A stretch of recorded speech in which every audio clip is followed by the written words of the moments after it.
नमस्कार दोस्तों, मेरा नाम विनीत तिवारी है और आपका फिर से एक बार मेरे YouTube channel fin card solution में स्वागत है।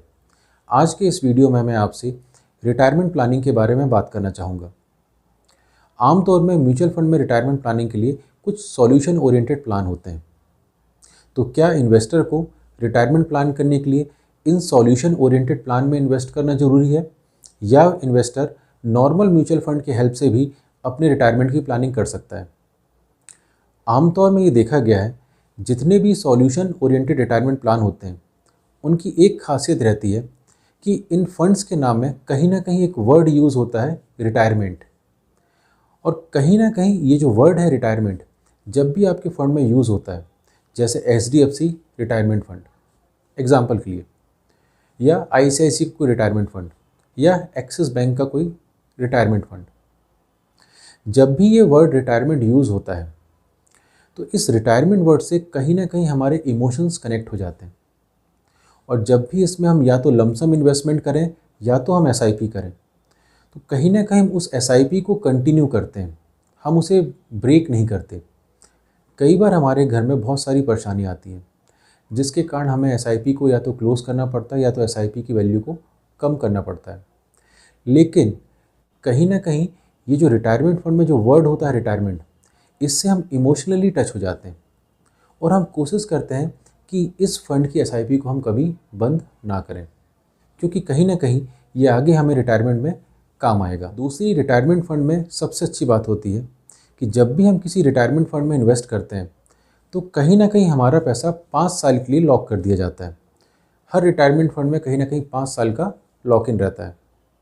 तो जिसके कारण 5 साल का लॉक इन होने के कारण हम 5 सालों तक उस वैल्यू को विड्रॉल नहीं करते। और जब हम म्यूचुअल फंड में 5 साल तक उस वैल्यू को विड्रॉल नहीं करते तो ऑटोमेटिक 5 से 6 साल में हमको अपने फंड में कंपाउंडिंग दिखना स्टार्ट हो जाती है, जिससे हमारा कॉन्फिडेंस भी बढ़ता है और हम अपने इन्वेस्टमेंट को कंटिन्यू कर पाते हैं। तो मैं आज आपसे एक ही चीज़ जानना चाहूँगा, ये जो रिटायरमेंट सबसे आप इमोशनली कनेक्ट हो चुके हैं, क्या केवल इस इमोशनली कनेक्शन के कारण हमें किसी रिटायरमेंट फंड में इन्वेस्ट करना चाहिए? आज के वीडियो में हम यही बातें करेंगे कि क्या हमारा रिटायरमेंट फंड में इन्वेस्ट करना ठीक है, या नॉर्मल म्यूचुअल फंड में इन्वेस्ट करके हम रिटायरमेंट फंड के कंपैरिजन में अच्छी वेल्थ को क्रिएट कर सकते हैं। अगर मेरे नज़रिए से देखा जाए तो जब भी आप एक रिटायरमेंट प्लानिंग करते हैं तो आपकी रिटायरमेंट की प्लानिंग करते समय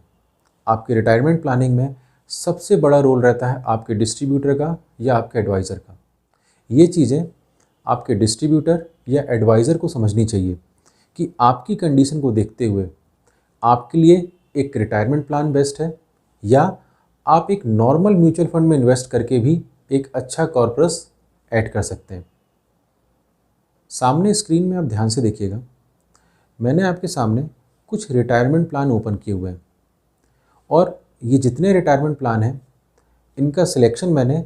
इनके AUM के हिसाब से किया है, एसेट अंडर मैनेजमेंट के हिसाब से।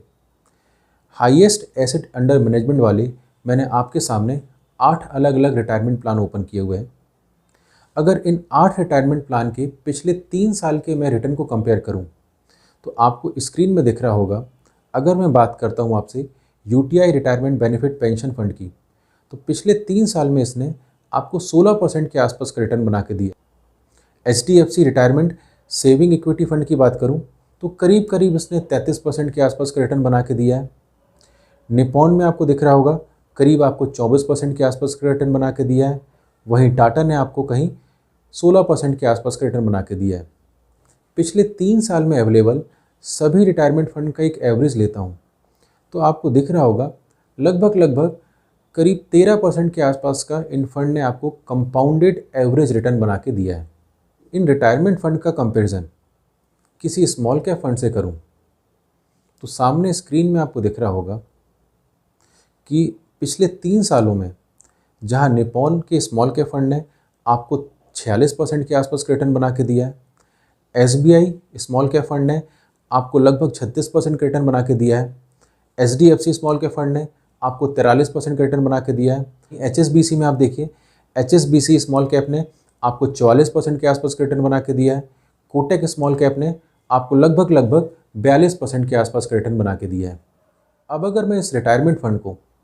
मैं स्मॉल कैप फंड से कंपेयर करूं, तो आपको क्लियरली दिख रहा होगा कि रिटायरमेंट फ़ंड के कंपैरिजन में स्मॉल कैप फंड ने आपको एक बेहतर रिटर्न बना के दिया है। 3 साल में जितने भी स्मॉल कैप फंड अवेलेबल थे, इन सभी फंड का एक एवरेज कंपाउंडेड रिटर्न मैं अगर आपको कैलकुलेट करके बताऊं, तो आपको सामने स्क्रीन में दिख रहा होगा लगभग 39% के आसपास का कंपाउंडेड रिटर्न इस स्मॉल कैप स्कीम ने आपको बना के दिया है। तो क्लियरली आपको दिख रहा है कहाँ पे रिटायरमेंट फंड ने एवरेज 13% के आसपास का रिटर्न बना के दिया था और कहाँ पे स्मॉल कैप फंड आपको लगभग 39% के आसपास का रिटर्न बना के दे रहा है। अब अगर मैं इस रिटायरमेंट फंड को किसी मिड कैप कैटेगरी के फंड के साथ कंपेयर करूं, तो आपको क्लियरली दिख रहा होगा कि HDFC मिड कैप फंड ने आपको 34% के आसपास का रिटर्न बना के दिया है। वहीं कोटक इमर्जिंग फंड ने आपको 33% के आसपास का रिटर्न बना के दिया है। एक्सिस मिड कैप फंड ने आपको 23% के आसपास का रिटर्न बना के दिया है। वहीं निप्पॉन ग्रोथ फंड ने आपको लगभग 33%, SBI मिड कैप फंड ने आपको लगभग 37% का रिटर्न बना के दिया है और DSP मिड कैप फंड ने आपको लगभग 20% के आसपास का रिटर्न बना के दिया है। पिछले 3 साल में जितने भी मिड कैप फंड अवेलेबल थे, उनका एवरेज कैलकुलेट करूं, तो क्लियरली आपको दिख रहा होगा पिछले 3 सालों में मिड कैप कैटेगरी के फंड ने लगभग कंपाउंडेड एवरेज में आपको 30% के आसपास का रिटर्न बना के दिया हुआ है। अब यहाँ पे आपको एक चीज़ क्लियर दिख रही होगी कि मैंने रिटायरमेंट फंड को कंपेयर किया है स्मॉल कैप कैटेगरी के फंड के साथ या तो मिड कैप कैटेगरी के फंड के साथ। अब यहाँ पे रिटायरमेंट फंड को स्मॉल कैप और मिड कैप के साथ कंपेयर करने का केवल एक ही रीज़न था, क्योंकि जब भी मैं रिटायरमेंट प्लानिंग करता हूँ, तो आमतौर में जब भी मैं अपनी जॉब को स्टार्ट करता हूँ, तो लगभग मेरी उम्र 28 से 30 साल के आसपास होती है। और अगर एक 28 से 30 साल का आदमी अपने रिटायरमेंट को प्लान कर रहा है, तो उसके पास रिटायरमेंट प्लानिंग के लिए लगभग 30 सालों का समय होता है। और जैसा कि आप सबको मालूम है, जब भी मैं एक लॉन्ग टर्म की बात करता हूँ, मैं 15, 20, 25 सालों की बात करता हूँ, तो आप सभी को मालूम है कि मिड कैप कैटेगरी के और स्मॉल कैप कैटेगरी के फंड आपको अच्छा रिटर्न देने की काबिलियत रखते हैं।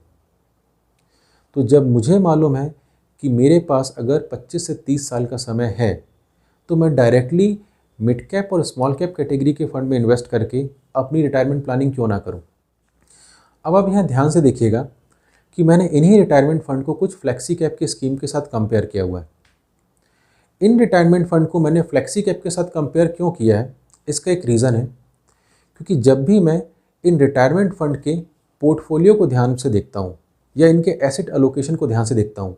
चाहे मैं SBI की बात करूँ, चाहे मैं HDFC की बात करूँ, चाहे मैं एक्सिस की बात करूँ, चाहे मैं ICICI के किसी भी इक्विटी ओरिएंटेड रिटायरमेंट प्लान की बात करूँ, इन सभी प्लान का इक्विटी एलोकेशन कहीं ना कहीं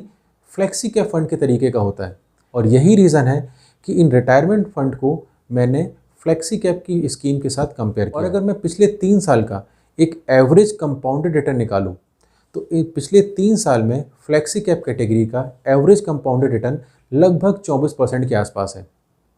वहीं अगर मैं रिटायरमेंट फंड की बात करूं, तो मैंने आपको अभी बताया था रिटायरमेंट फंड में एवरेज कंपाउंडेड रिटर्न लगभग 13% के आसपास था और यहाँ एवरेज कंपाउंडेड रिटर्न आपका लगभग 24% के आसपास है। तो ये कंपैरिजन दिखाने का केवल एक ही रीज़न था कि मैं आपको बता सकूं बिना रिटायरमेंट प्लान में इन्वेस्ट करके भी आप म्यूचुअल फंड की हेल्प से एक अच्छी वेल्थ को क्रिएट कर सकते हैं। और एज अ डिस्ट्रीब्यूटर मुझे ये लगता है कि जब भी कोई क्लाइंट किसी एडवाइज़र के पास जाता है या किसी म्यूचुअल फंड डिस्ट्रीब्यूटर के पास जाता है और जैसे ही उसके मुंह से ये शब्द निकलता है कि मुझे रिटायरमेंट के लिए कुछ अमाउंट इकट्ठा करना है, कुछ पैसे इकट्ठे करने हैं, तो वैसे ही उसको एक रिटायरमेंट प्लान पकड़ा दिया जाता है, बिना ये कुछ समझे या बिना जाने कि एक्चुअल में उस क्लाइंट को उस रिटायरमेंट प्लान की रिक्वायरमेंट है कि नहीं। तो कहीं ना कहीं डिस्ट्रीब्यूटर भी अपना समय बचाने के लिए, मैं सभी डिस्ट्रीब्यूटर्स की बात नहीं कर रहा, लेकिन कुछ हद तक काफ़ी डिस्ट्रीब्यूटर्स हैं जो कि अपना समय बचाने के लिए आपको सीधे एक रिटायरमेंट प्लान पकड़ा देते। जब भी मैं किसी 25-30 साल के आसपास के लड़के से मिलता हूँ और उसके रिटायरमेंट की प्लानिंग करता हूँ और मुझे मालूम है कि सामने वाला बंदा मार्केट की वॉलेटिलिटी से घबराएगा नहीं, ना ही उसको आने वाले समय में किसी इमरजेंसी फ़ंड की रिक्वायरमेंट होगी कि वो इमरजेंसी में उस फंड को विड्रॉल करे। तो मुझे मालूम है एक 30 साल के बंदे के पास जब 30 साल का समय है अपने रिटायरमेंट के लिए, तो मैं क्यों नहीं आने वाले 15 से 20 साल में उसका मैक्सिमम एक्सपोजर स्मॉल कैप और मिड कैप में रख के उसकी वेल्थ को क्रिएट करने में उसकी मदद करूं। और जैसे जैसे उसकी उम्र बढ़ेगी, जब उसकी उम्र 45 से 50 साल की होगी, तो मैं स्मॉल कैप मिड कैप के एक्सपोजर को कुछ रिड्यूस करके लार्ज कैप या दूसरे बैलेंस फंड में स्विच कर सकता हूँ।